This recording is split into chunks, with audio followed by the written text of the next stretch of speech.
जैसा कि आप देख ही रहे हैं कि महाकुंभ 2025 की शुरुआत भी हो चुकी है और अब किसानों का जो राष्ट्रीय चिंतन शिविर है वो भी लग चुका है। और हर वर्ष की तरह इस बार भी किसानों का ये महा पंचायत यहाँ पर है और राष्ट्रीय चिंतन शिविर में जो किसानों के मुद्दों को लेकर के यहाँ पर चर्चाएं होनी है उसको लेकर के टिकैत जी आ चुके हैं, आज ही आए हुए हैं। और जो 14, 15, 16, 17, 18 तारीखों तक ये चिंतन शिविर चलेगा, इसमें लाखों की संख्या में किसान पहुंचे हुए हैं।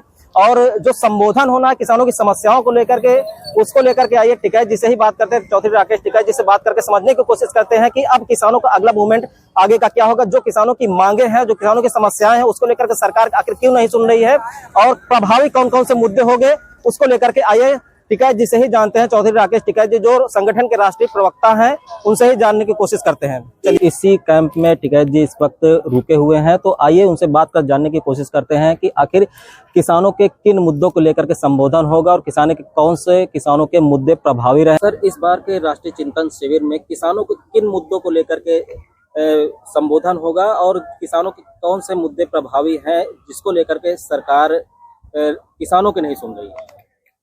देखो, बहुत से इशू हैं। चाहे बिजली बिल का मामला ले लो, बिजली मेंटेनेंस बिल जो है उसका एक मामला है, बिजली प्राइवेट होने जा रही वो इशू है, जमीन के सर्कुलेट नहीं बढ़े वो भी एक बड़ा इशू है। अगर उत्तर प्रदेश की बात करें तो गन्ने का रेट का एक सवाल है। ये सारे हैं। एमएसपी गारंटी कानून सेंटर का मामला है। तो ये बहुत से सवाल हमारे रहेंगे। अपने संगठनों को कैसे मजबूत करें, सरकारों से कैसे बातचीत करें, हर स्टेट के अलग अलग इशू हैं। तो हमने बहुत सी पंचायतें रखी हैं, बड़ी पंचायतें, कल उनकी घोषणा होगी और करीब ये है कि 8 या 10 बड़ी पंचायतें फरवरी में होंगी। उत्तर प्रदेश लगाओ या दूसरे डिस्ट्रिक्ट उसमें लगाओ, स्टेट में, तो अगर हर उसमें 10-11 पंचायतें बड़ी होंगी और उसमें एसकेएम के लोग उस मीटिंगों में ज्यादातर आएंगे। ये रहेंगे, अपनी बात रखनी पड़ेगी। एजुकेशन का क्या हाल है, राइट टू एजुकेशन की बात, राइट टू हेल्थ की बात, फसलों के दाम कैसे मिले, एमएसपी गारंटी कानून, ये बहुत से सवाल रहेंगे, कर्जा माफी, यही इशू उसमें रहेंगे। आवारा पशुओं के भी जो मुद्दे हैं वो भी इस वक्त किसानों के लिए एक सरदर्द बने हुए हैं। आवारा पशु ज्यादा तादाद में हैं। गौशाला में उतने नहीं जा रहे जितने जाने चाहिए।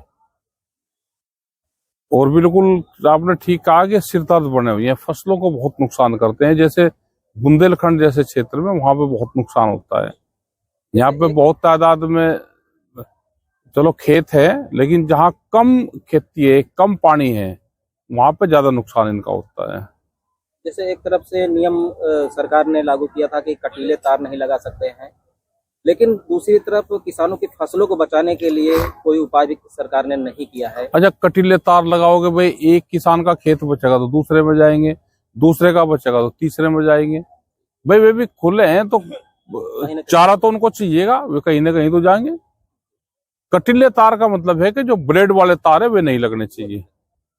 कटीले तार तो चलो है, ऊपर नीचे को निकलेगा, लेकिन जो ब्लेड के तार है, भाई पशु हैं वो, उसको ब्लेड के तारों का थोड़ा पता, जो उसके बॉडी पे लगेगा कटेगा तो शरीर कटता है उसका, तो उस पर सरकार ने रोक लगाई।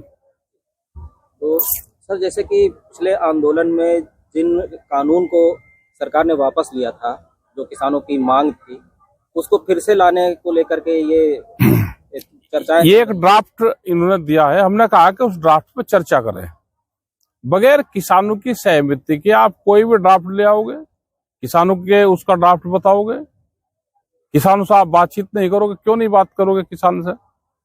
आप किसान संगठनों से, किसानों से आप बात करो, क्या ड्राफ्ट जाना है, क्या उसका लाभ होगा, क्या उसकी हानि होगी। आप बगैर चर्चा के कैसे ले आओगे?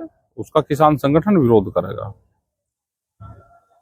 तो क्या संदेश देना चाहते हैं देश के? संदेश ये है कि देश का किसान इकट्ठा रहे, अपने संगठनों को मजबूत करे। वो किसी भी संगठन में है, वो अपने संगठनों को मजबूत करे। जब कहीं आंदोलन होते हैं तो उन आंदोलनों में शरीक हो।